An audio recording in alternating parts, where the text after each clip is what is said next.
All right, we are almost live here. Hey.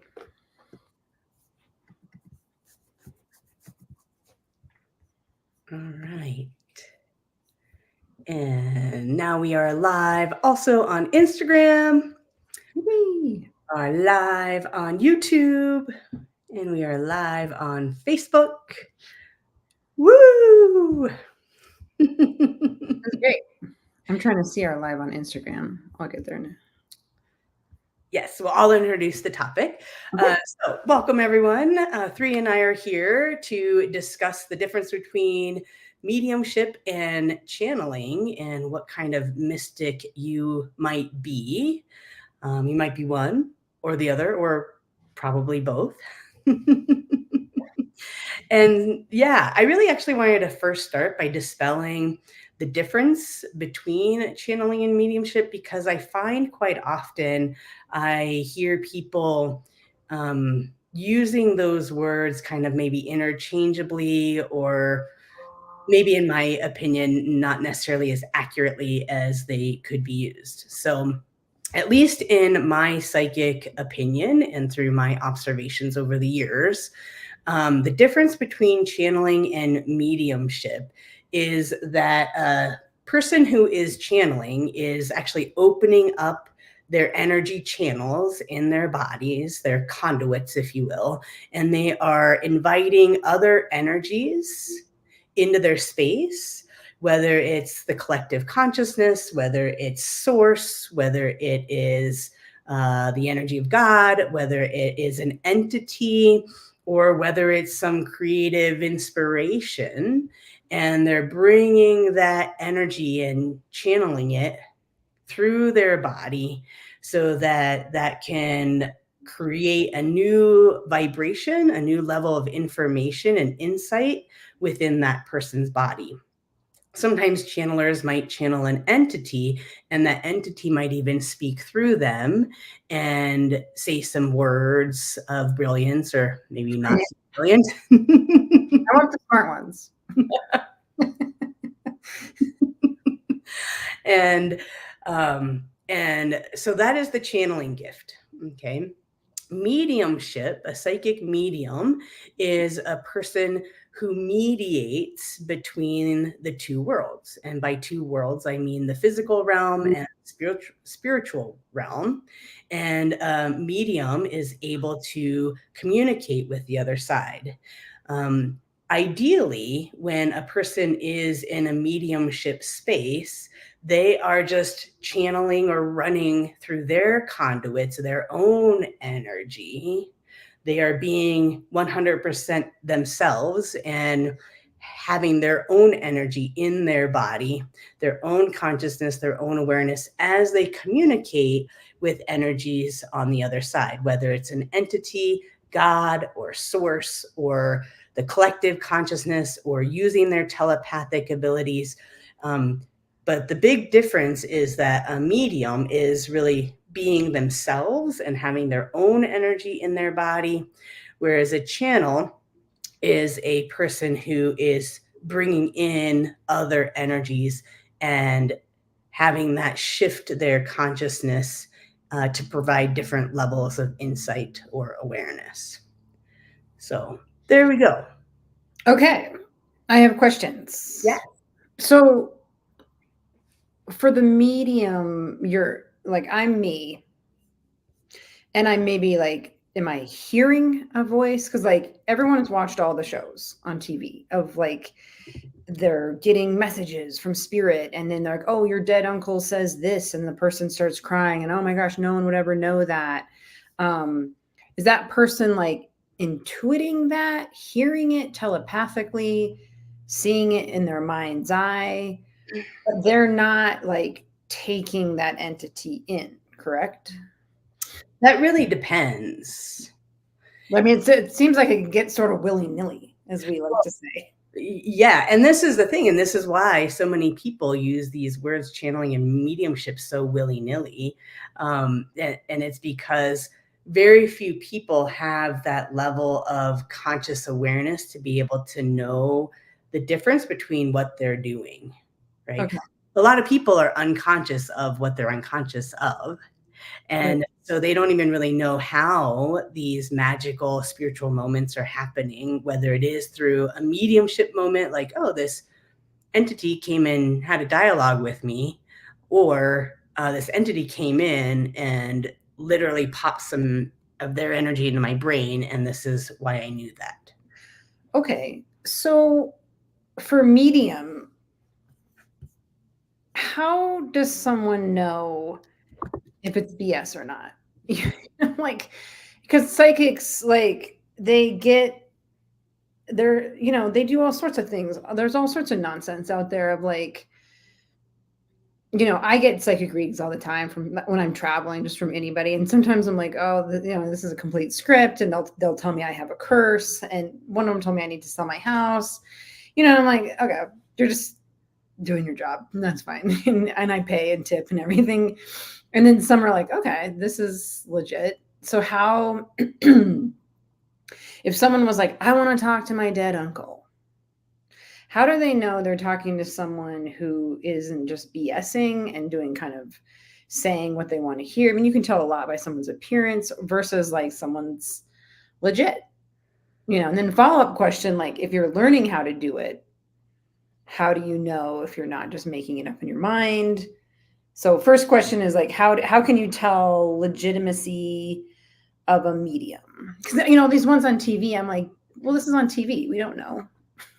People are crying, but like, And you should really believe everything you see on TV. I start crying even though I'm like, wait a second. Well, when you're working with any psychic medium or channeler, the first thing to look for is, do they tell you things like, if you don't come back, this curse is going to haunt you forever, or this being is going to be in your house forever? That would be a telltale sign that you really probably shouldn't see that person. And I don't know if I would say that they're legit or not, but any practitioner in the spiritual realm who is going to put a condition on you and tell you, oh, you need to come and see me every week, or you need to come back to get that curse removed and pay me a whole lot of money. Those are definitely going to be some red flags. Here at Boulder Psychic Institute, I'm very careful in training our students and telling them that we have to give our clients free will, and you really just give them all the space in the world to approach you. You don't want to be kind of like a born again psychic where you're chasing after people and trying to get them to believe what you believe or see what you see. It doesn't matter what arena that's in. Anytime that somebody is chasing you, it's going to be kind of a turnoff, right? And so ideally, you want to work with a person who's kind of just like, hey, if you want to work with me, great. If you don't, that's cool. And that's a person who, whether they're legit or not, has a lot of certainty and confidence in their abilities and their capabilities. And that's probably a person that's going to take pretty good care of you. Yeah. And if someone's telling you you have a curse, that's a big red flag. I mean, they could say it. But then if they follow that up with, oh, if you don't come back 20 times and pay me this much money, then that's a red flag. Okay. Right. The other one is, I just did a reading for a woman and I had to give her some pretty intense news as to what I was looking at in that reading. And she said, well, I just got a reading from another woman and it was all more hopeful and a lot more joy. And I said something along the lines of, well, that's not the kind of psychic I am. I'm not going to just feed you a bunch of hope. If I don't see that this thing that you're wanting to have happen is a possibility, then I'm going to give you the straight up truth and give you some options as to how to either work with that or maybe how to shift the energy. And so that's another one. I would say, if you're working with somebody and everything is on the up and up and everything's super positive, and It's kind of like, yes, yes, yes, yes. Of course, all of those things are going to happen. You're going to be amazing and wonderful. And it's kind of like blowing smoke. Again, I'm a little bit uncomfortable saying that somebody's a scammer or not legit, because sometimes there are psychics out there that really truly believe that they're doing a great job, and they, in their universe, they are right. Yeah. And this is a tough universe to work in, this a tough realm to work in, because there's really no way to grade a psychic. You can't really put a 90% or a 60% grade on how a psychic is doing, because it's so intangible, right? Right. Do you connect with them? Are you feeling clear and like, okay, I have some clarity and I know maybe what some of my next steps will be? Or do I just feel like they told me I was Cleopatra in my last life? And, like, okay.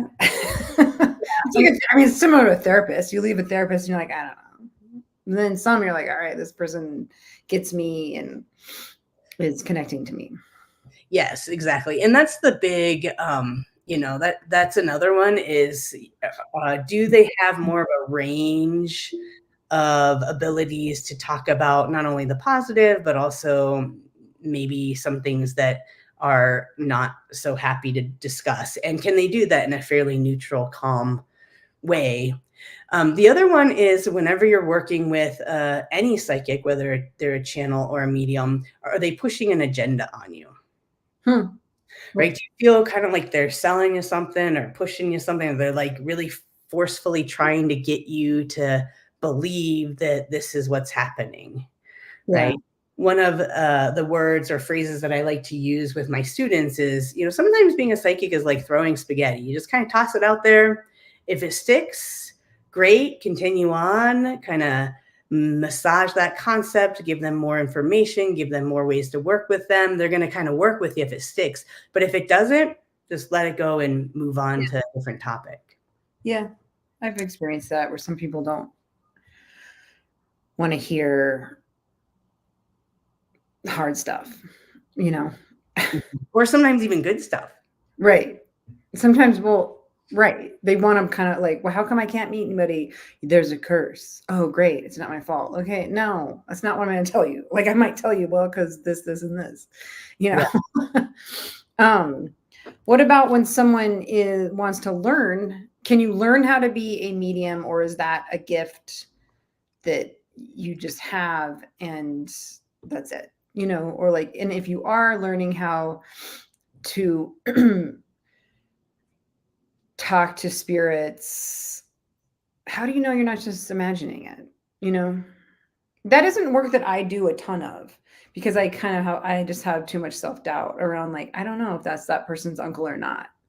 And the times when I was doing a lot of training at the BPI in readings, someone would want to say, oh, I want to talk to my uncle. And I remember like just being like, okay, if I'm looking in my mind's eye, and their uncle appeared to be a hot mess, like not even really knowing he's dead, it's all fuzzy, can't even, and I'm like, I don't want to tell this person that, like, I think that's your uncle, but it's a fuzzy blob. Next question, please. So like I packed a lot in there. But like, how does one, and that, like there's areas that I like to work in, and I remember saying to like the other students, being like, you know what, I'm in no mood for dead people today. I'm not dealing with dead people. But how does one practice mediumship? How do you know you're actually seeing that person's relative? Is that person's relative? Yeah. Well, and I wish you would have come to me and asked me that question a long time ago, because I would have given you a way to work with that. And I'm going to get to that in a second. Okay. But yes, mediumship and channeling are actually gifts that all of us are born with. And this is why I started the Boulder Psychic Institute, because as I have worked with thousands of people and also was a preschool teacher, one of the biggest things I came to realize in my early 20s is that everyone is psychic. Everybody has these abilities of being a psychic medium and mediating between the two worlds, because we're not just human bodies, we're also human spirits. So just by being here alive, you are a medium. You are mediating between yourself spiritually and your body physically. Yeah. And you have that gift. All right. Right. Same thing with channeling. Everybody has this ability, or you can't be born. Okay. To be born in a body, that baby body grows. And then soon after that baby's born, it takes a little bit of time, but the soul who created that baby starts to descend into that body. Okay. Mm. So you start to channel into your own body and you start to kind of grow roots, and that little baby starts to own that body more and more. Okay. Okay. You wouldn't be able to dream if you couldn't channel. Okay. Because part of being able to channel is being able to leave your body so that you can channel another energy and bring it in. But the other cool thing is when you go to sleep at night, spiritually, you want to be able to leave so that you can go dream. And then in the morning, ideally, you do want to get back in so you can do your life. Right. You also need to be able to channel so you can die. Okay. You have to be able to leave your body. Right. And so channeling is, again, an innate ability. We're all born with it. It's part of the agreement of taking a human body here on planet Earth. So we all have these abilities. And mediumship training happens at the Boulder Psychic Institute in the first few years, 2 to 3 years of training, where we're teaching students how to get into their bodies, be themselves, their own energy as much as possible in the body, and then to start to open up that third eye so that they can really mediate between the two worlds. Yeah.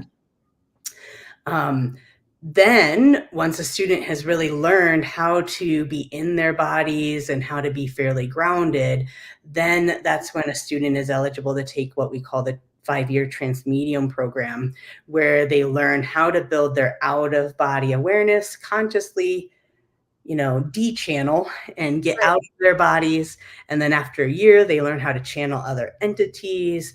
And in that process, they really start to have a lot more mastery of their out of body consciousness, what they're doing on a soul level when they're out of their bodies. But a really cool result is that they also get even further into their bodies. The degree to which you can get out of your body is going to equal the degree to which you can get into your body. Because these dichotomies are a big part of the planet, right? And oftentimes the degree to which you can do one thing is the degree to which you can do another. I oftentimes say, if you're having a creative block and you can't create, then go ahead and focus on destroying things or letting things go. Because if you widen this gap, then all of a sudden you widen the other end of destroying or letting things go, then all of a sudden you open up to more creativity. It works the same way with becoming embodied and then lucid dreaming. Right. Yeah. So we're all able to do that. But then how do you know when you're talking to an entity? Am I talking to Uncle Bob or am I making it up? Right. Well, and that's the big problem is that a lot of what a psychic in training has to contend with are what I call these crazy thought forms, or I'm just making it up. None of this stuff is real. Okay. Yeah. That's what a good 10 years of a psychic's training is all about. First 10 years. I mean, I have those waves all the time. Right? Yeah. Clearing the doubt. This stuff isn't real. I'm crazy. I'm making it up. Okay. Where does a lot of that come from? As an ex-preschool teacher, I observed that, pretty much every little kid under 3 feet tall is ridiculously psychic. Okay. Like so psychic. Why? Because they just came on a soul level from the land of spirit, and they are descending. They're working on descending into that body. So they're still very much mediating, and they're like half in, half out. This is why little kids are so dreamy and the imaginary play is really big. My daughter is really into seeing ghosts these days. And so we'll sit and have little dialogues with them. find out what they're telling her, or, we'll talk about the color of the ghosts or the entities, right? She's like right there, right? And if you can foster that ability with a child, then they'll be able to maintain that, right? My son has some pretty good abilities that he's still maintaining, okay? And he's almost 6. But if you will, most children, once they hit about 3 or 4 and they have enough vocabulary to freak their parents out by Right. talking about their friend that visits them at night, or the monsters under the bed, or mom comes home with a big plume of smoke just off her head, and mommy, are you okay? I'm fine. Right? I'm like, and then that kid's like, I'm looking at mom, seeing energy of her not being okay, but she's saying she's okay, right? Yeah. I'm telling mom or dad about my friend who visits me when I'm in my room alone, and they're telling me that's imaginary and it's not real. I have a scary dream and I go wake my parents up in the middle of the night and they say that's not real, go back to bed. Yeah. Right? And so we get very conditioned, most muggles, most humans get very conditioned at an early age that energy, the land of spirit, is not real. Yeah. And so when that gets in there at such an early age, that's in there. And that's why I'm saying it takes like a good 10 years to clear, because those of you who have heard me talk about parenting and what happens to a child from birth to 3, birth to 6, right, is a very important time. And any level of programming or conditioning or any teaching you want to give to your child, that gets in there from birth to 3, maybe birth to 6. If you don't get it in there before 6 years old, it's going to be a bit of a struggle to teach your kid something, right? Or in the opposite direction, bad habits get in there very easily from birth to 3, kind of birth to 6, but after that, your kid's going to be pretty much who they are. Mm-hmm. And so that's where we get that really big buildup of what I call invalidation, that you're just human body and just this physical, this is what's real. Yeah. And nothing else is real. As a matter of fact, my son and I had this conversation about Santa Claus. Mm-hmm. And how old is Santa? And I was like, He's like, my friends are saying Santa's not real. I'm like, well, oh, no, the energy of Santa, the spirit is very real. So I called Santa, the entity, into the room, and I was like, can you see, Santa's energy self? And he started describing the colors and what he looked like. And I was like, I think Santa's maybe about 800 years old. Like that was like the birth of the conception of that idea. And then through enough of the collective talking about Saint Nick in various cultures, like that entity kind of manifested, if you will. Yeah. But my friends say it's not real. It's like, but it's very real in the energy part, the energy aspect, right? Your energy self can see Santa. It's just not real in this physical body realm. So you're not going to be able to see Santa with your physical eyes, but you will with your energy eyes. So that kind of leads into, I was going to ask too about collective conscious, of like we, by talking about Santa Claus and having that tradition, and we kind of breathed that into existence. And now there's this Santa energy out there. Would you call that collective conscious, or, because when, we've been talking about like being a medium, but then like channeling is you can tap into, that's when you're like inviting that energy in. And ho, ho, ho. Right. Every mom has Santa. Every mom channels Santa every year. I think it's Mrs. Claus, actually. I've got a little Santa in me, if you know what I mean. No. Sorry. But when we're channeling, and you're like, see, the channeling I get way more excited about, because I think like for me, I can just hold on to that easier.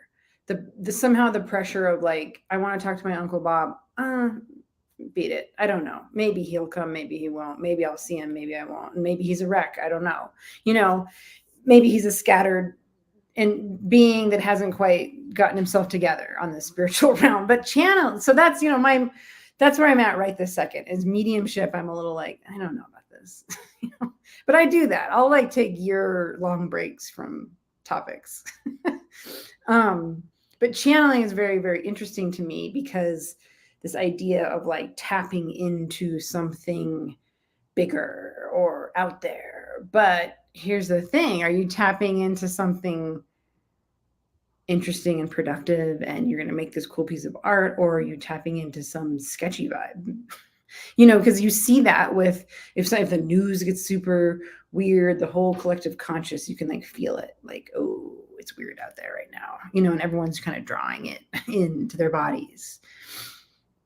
I don't know if I have a question in there, but I'm curious your thoughts on collective conscious and what you think about it. I'm going to go mute for a second and check Instagram for questions because I was accidentally playing both. So you answer that, and I'm going to go check Instagram to see if anyone's asking us questions. Thank you, 3. Yeah. For some reason, I'm unable to see the comments. All right. So with regard, I want to start with Santa because that's just a fun topic. If you will, there was an entity that kind of came about many, many years ago. I think it was maybe 100-ish years ago, and had the vibration of Saint Nick. Okay. And this entity kind of traveled around in various cultures. And when I said the collective consciousness kind of became more aware of it and it kind of grew, it kind of added more energy, more life force, if you will, to the energy of Saint Nick. And that's why Saint Nick became such a popular vibration. Okay. And we actually do very much kind of keep that entity alive through our joy that this entity brings us. Okay. I like that. Yeah. And so the thing is that, you know, nobody lives in a bubble. No man is an island. Right. And so whether it's collective consciousness or your energy, we're all bumping and grinding off of each other in all sorts of ways. And a lot of people are very unconscious in the ways in which we are affecting each other. Right. And this is why I believe that it's very important for a person to receive as much training as possible, not only in their mediumship abilities, their psychic mediumship abilities, but also their psychic channeling abilities, so that you can really start to unravel, more importantly, when you're doing which one, right? Yeah. I just sounded like my mother then. Right. I think I just channeled her as I scolded my children today. Ooh, I just had that thought, and I just said something that my dad used to always say to me. I wish that's you channeling your mother or your father's energy in a moment of unconsciousness. And then usually it's guilt or shame ridden, like, I wish I really didn't do that. Right. Okay. And so this is where I think it's really important for all humans to really learn these skills. So not so much that I can channel Uncle Bob or psychically talk to Uncle Bob for you, but more so that I can know what the heck I'm doing in every moment. Right. Yeah. Was that my thought? Was that not my thought? Did I just channel something that I am a little bit ashamed of what my body just did now? Right. It isn't my truth. I'm just saying it. Oh, hey. No, I don't. You've got a bubble. Right. I joke about drunk channeling, right? People will drink too much and then they call it their drunk persona. Right. And I'm like, no, that's not your drunk persona. That's not another version of you. That is an entity that likes to make you drink enough to where that entity comes in and, it's with 10,000 people. I don't know. Right. Or gets more loose lipped and cracks more jokes. Right. Usually that's what I call drunk channeling. That's, I find it very amusing why we call it, I'm going to drink a spirit. Right. Drinks or spirits. Right. So with regards to the collective consciousness, again, we're all channelers. So whether I'm channeling my mom or my dad or Uncle Bob or my drunk being, sometimes, right, because we have everybody's born with these channels. We're all conduits, whether we know it or can intellectually validate it or not.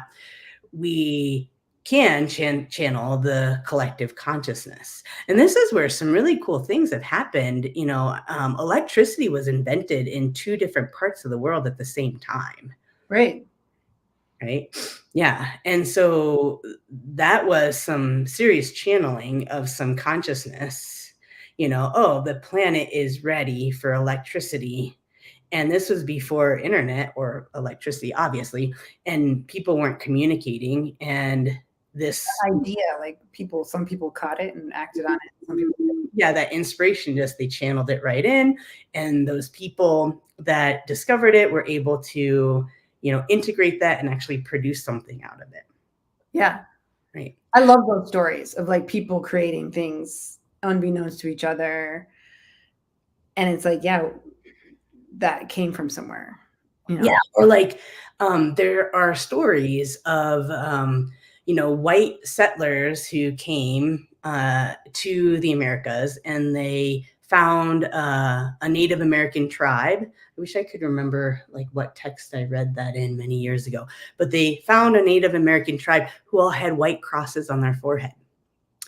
Brown-skinned Native Americans, white crosses on their forehead. And they talked about this woman that would come to them in her spirit self and teach them about God and Christ, and anointed them with these white crosses. So all these natives, had conversations because they were a lot more tuned in to the other side. They were great mediums and channelers, and they had these conversations with this woman. And so these settlers were like, "How did you guys discover this?" Right. And then later they went back and they went into the archives in the Vatican, and they found these texts from this woman who was condemned as insane, who was having fits, like dreamlike fits, and talking to brown-skinned people.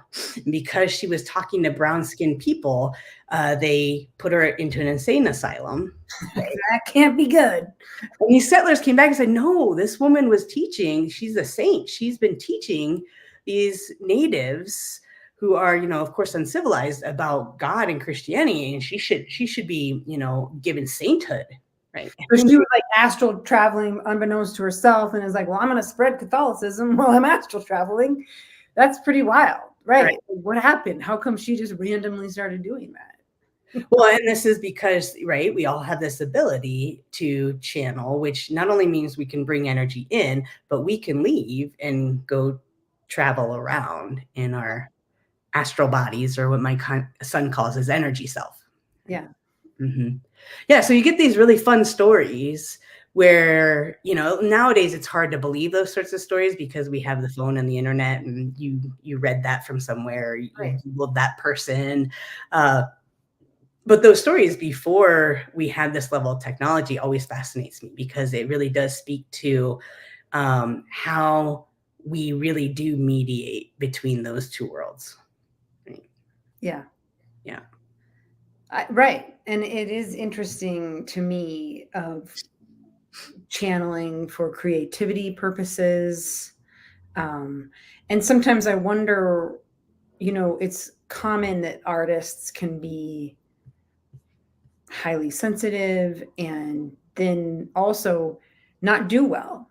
Yeah. Like all that, whatever you want to call it, the sensitivity, the ability to channel, and then the world is painful, and then the drugs and the alcohol and this roller coaster of like, there's this, it seems like for some to do that kind of channeling, there's a big tax of they may create all this amazing stuff, but die by suicide or, barely function in their lives. So you talk about this a lot at the BPI of like channeling safely. Yes. And at first I kind of thought that was more like, I'm possessed, but my head's spinning.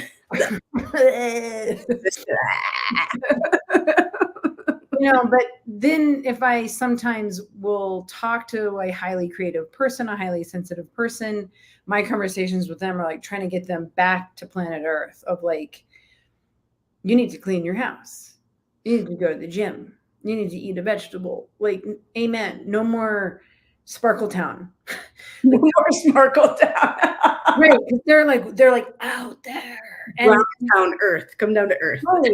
And like, yes, Sparkle Town, there's all kinds of things there, but like come back, like you're also living here in this body and you're not doing well. So is, when you talk about channeling safely, elaborate on that, Your seatbelt on or your condom on. Yeah. Well, so if you think about like a conduit or a channel, right? And if these bodies are kind of like containers where you either pour your spiritual energy into the body or you pour some other energy into the body, right? And that creates a different level of information or a different expression in the body, okay? Then you want to start to really become cognizant of when you pour another energy, whether it's the collective consciousness, and right now it's a little bit fearful, it's a little bit hysterical. It's probably not the best energy to channel into right. your body. It can create a lot of sleepless nights. But when you pour energy that doesn't belong, that isn't your energy into your body, it's kind of like if you have a glass of milk, right? And you pour milk into a glass and then you drink that milk or you dump the milk out. There's like that white film on it. Mm-hmm. And that white film is that foreign energy that can get stuck around the edges and get stuck in the body. And if you don't know how to clean that out, then that's where you're going to start to go crazy or go off the rails, like those creatives that you were talking about. Before BPI got really big, I traveled all over the world to go study with various psychics around the world. And the most notable were the psychic surgeons, John of God out in Brazil, the psychic surgeons. I studied with a few of them out in the Philippines, and they were old beyond their years. When I met them, I was like, you're 50? Like, you look 90. What? Right? And that's because the psychic surgeons, what they do is, at least the John of God, he would completely leave his body and let other entities come in, and he would channel multiple ones. Turn out sketchy too. Well, he's not. As a soul, he's fine, but all those entities came in. He's never been educated. John of God, Zhao, him as a soul, he's never been educated on how to clean out that milk stain through 20 some odd years of bringing hundreds of different entities in his body over time. I remember notably multiple times running into him outside of his healing channeling sessions, and just a complete zombie. Total zombie. He had been occupied so much, and that film in his body glass was so filled up and so dirty, he couldn't get in. Like by the third or fourth time I visited, I was like, oh, you don't even know how to get back into your, that's not even your body anymore. He really lost control of his body. And that's where you hear about artists who go off the rails because they really do lose that body. Another one, Robin Williams, Dial a Being, right? If you watch him, he could just channel a whole different persona, an entity, like in any moment, right? Just bloom, bloom. And he was so good at it. He was brilliant, amazing, right? But in the end, too much of that buildup clogged him up. And then that Great Depression came in, and hence he committed suicide. Right? Who knows if that was him or some other entity in there. Right? But if you will, the psychic surgeons in the Philippines that I met, they do what they call half channel, where they're kind of half in. And this is where I observed that. And I was like, oh, that's actually not a bad way to do channeled healings. And I do teach that to my hands-on healers. when we used to run that program here in Boulder. And I'll probably start that up here once my kids are a little bit older again. But they do what's called a half channel, where they're half in their bodies and they only work with one healing entity, not multiple like John of God, just one. And they bring that one in, and then that one comes in and occupies usually like the arms. Right? That being comes in, occupies the arms, and can literally, stick their hands into people, pull out cancer. I watched a psychic surgeon pull out this guy's eyeball and scratch off a cataract and then stick the eyeball back in. I was like, what? I have the video of it. I can show it to you sometime. It's amazing. I'll just take the patch. I'll just take the eye patch, just take the eyeball out. I'm done with that eyeball.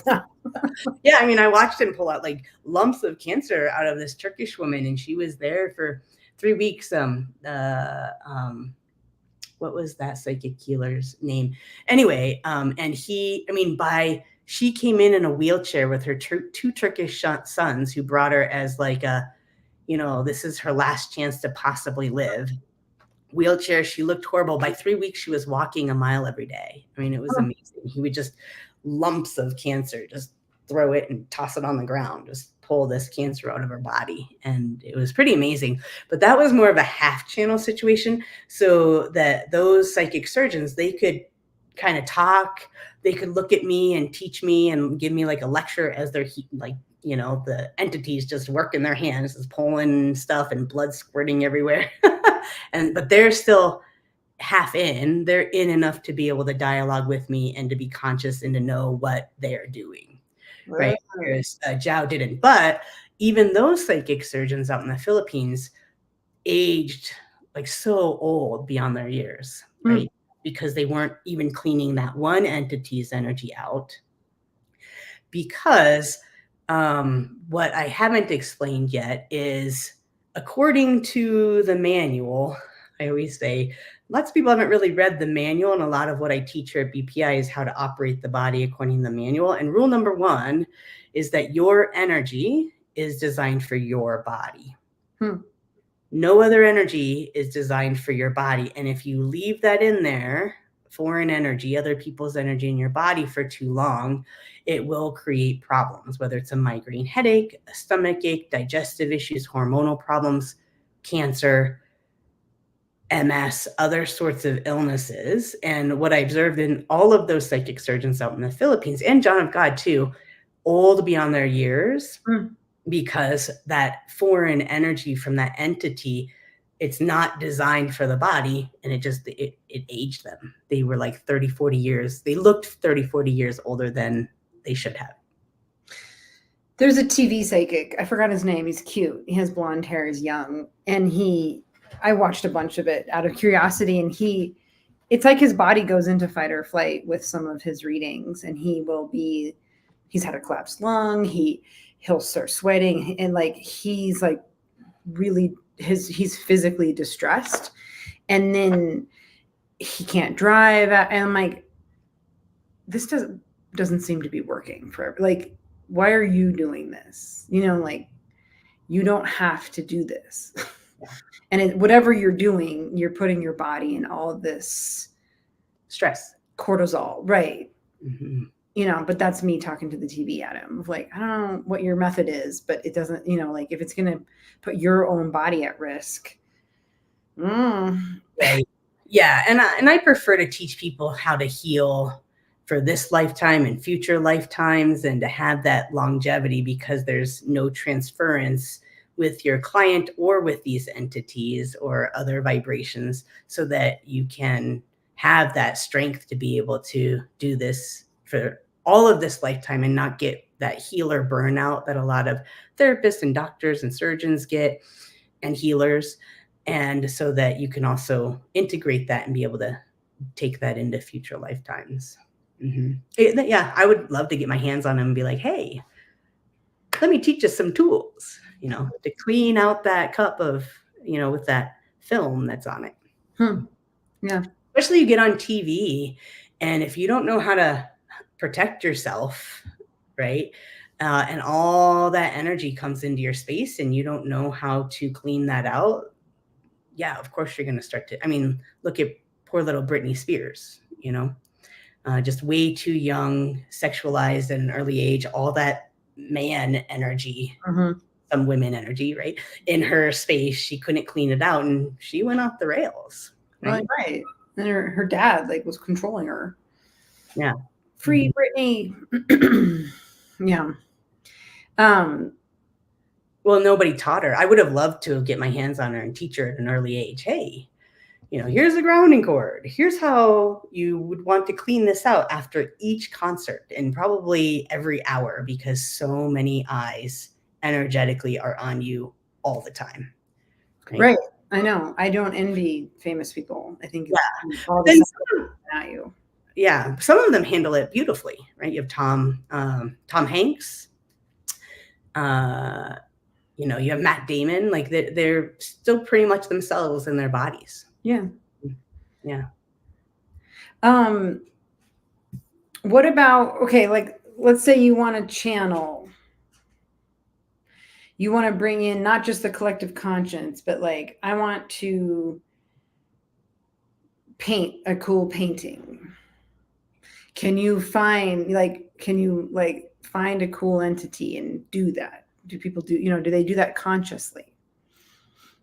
Yeah, there is a skill that some people practice in various parts of the world called automatic writing. And you can definitely apply that to painting too, where you kind of get yourself into a state. And if you can relax and leave your body enough to let another energy come in and fully take over, this is where people can write stories, or they speak in tongue, or they speak in a different language, or they are able to create masterpieces that way. But usually that's a person who, is so much more connected to Sparkly Town, as you called it. I called it, yes, the star children. Yeah. Is earth children, right? And they can very easily leave their bodies and let other energies come in to take over. Most of us who are a part of society and who have been conditioned by our parents to blend in with society. Okay, a big part of a parent's job is to teach a child how to succeed in our current society, whether we like society or not. We have to teach our kids how to integrate, okay, and how to behave in social circumstances, because that's how one succeeds, right? But most of us have been conditioned, and maybe overly conditioned,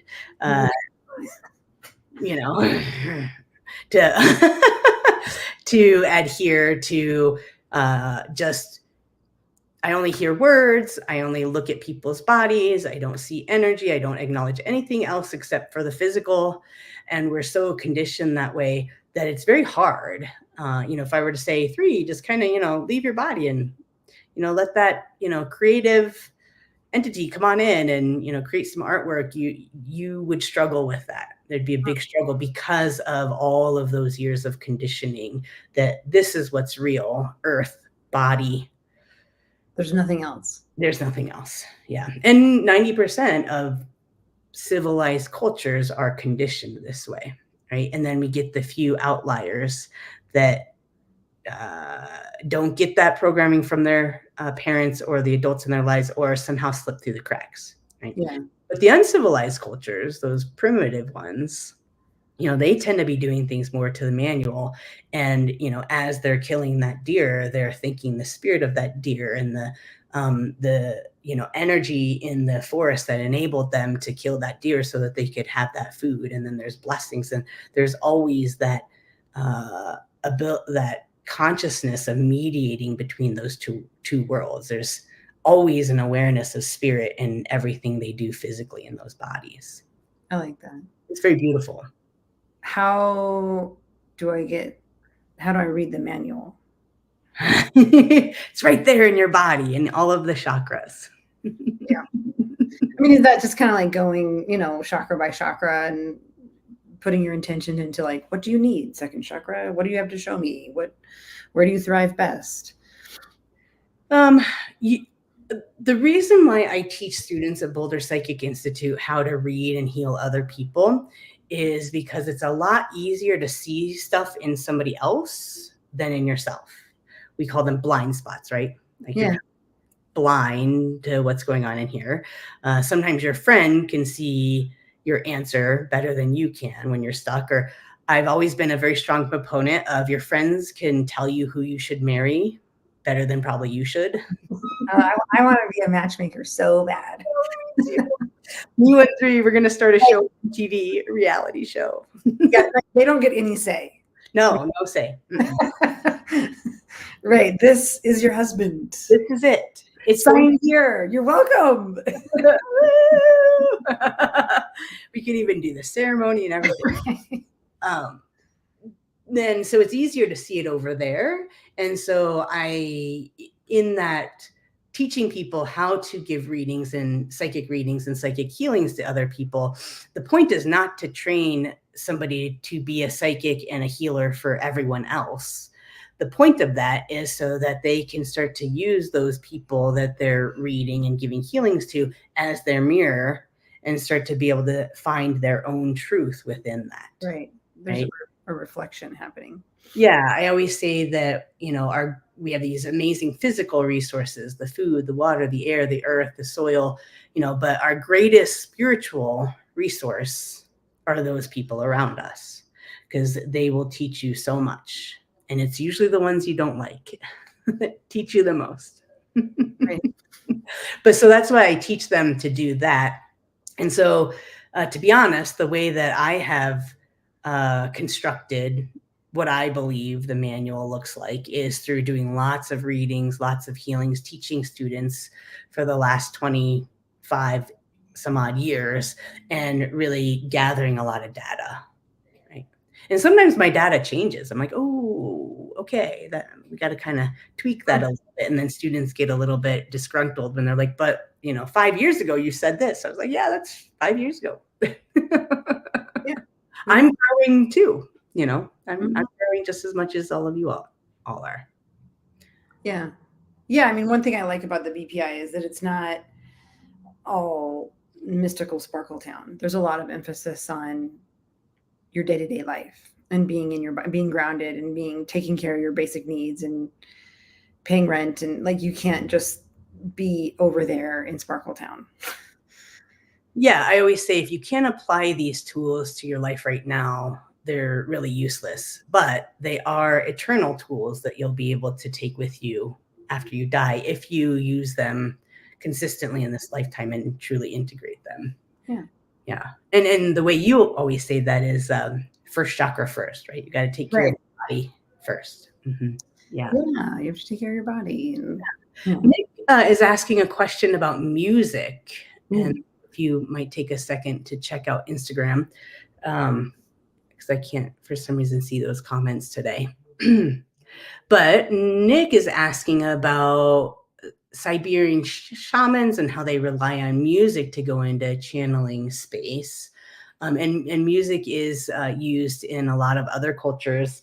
You have the whirling dervishes that have the music and then they spin.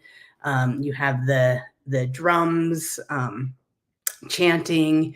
The beautiful thing about music is that it very much, depending on the song and the rhythm, carries a vibration. It carries an energy. And if you don't know how to psychically see an energy and then consciously channel that into you, then another great way to have that get into a person's subconscious, they're not able to do that consciously, is through music.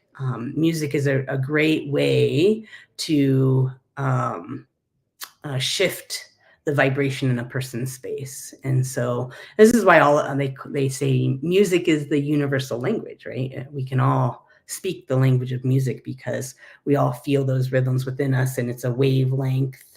Some wavelengths harmonize with other wavelengths, and really we are all wavelengths too. And so that's a great way to get into a person's psyche, is through music. And nature. I like that. Yeah. No questions on Instagram. Okay. Yeah.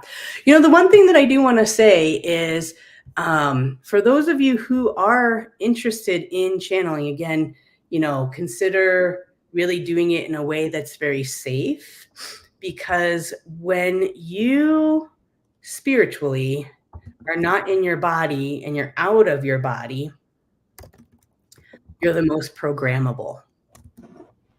Okay. When you are not in your body, so your soul is not in your body, filling up that cup of milk all the way with your energy. Okay.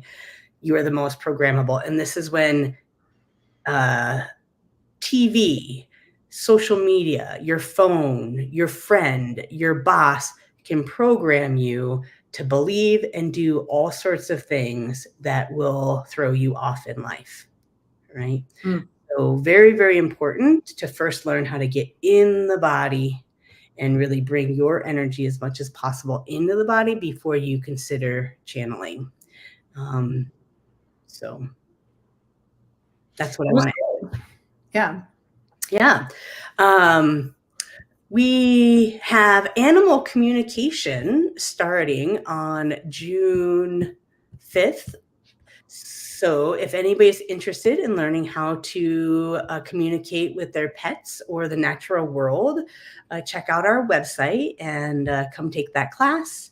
And then if you want to learn how to get into your body and not get programmed as you go through your day, Self-Healing 101 is a great class that everybody starts with here at BPI, and that starts in July. Yes. And sign up for our newsletter, because that's how you find out about all the cool stuff we're up to. Yeah, our newsletter. I just tried to put the link in the chat and it won't let me for some reason. But it's at the bottom of our website. It's easy to sign up for. And then the newsletter is how you learn about classes and pop-up events. And I write the Saturday newsletter of this or that. So come to our site. Well, actually, it's not just this or that. It's really great information. There's a sale on avocados. No, not like that. 3 teaches through written word, because 3 is an amazing writer. And if you want to learn some cool things, sign up for our newsletter, because 3 will toss out some really cool topics every Saturday. Yippee! Yeah. This is cool. This was a cool conversation. Do you remember what our topic is next month, 3? Hold, please. What are we talking about? Yeah, what should we talk about? 2024. Mental health disorders, a psychic perspective. That's July, yeah. June, mental health disorders. Ooh, a psychic perspective on mental health disorders. Feel free to email us your questions or put them on the messenger things, and we will address them in June. Yeah, and this is our new platform. We're live on Facebook, YouTube, and Instagram. I think Facebook and YouTube, we're getting the questions a little easier coming through, but who knows? So we're all not, and then we post these conversations on our blog later too. Yeah. All right. Well, thank you, Bree. Thank you, everyone who joined us today. Have a wonderful day. Bye. Bye.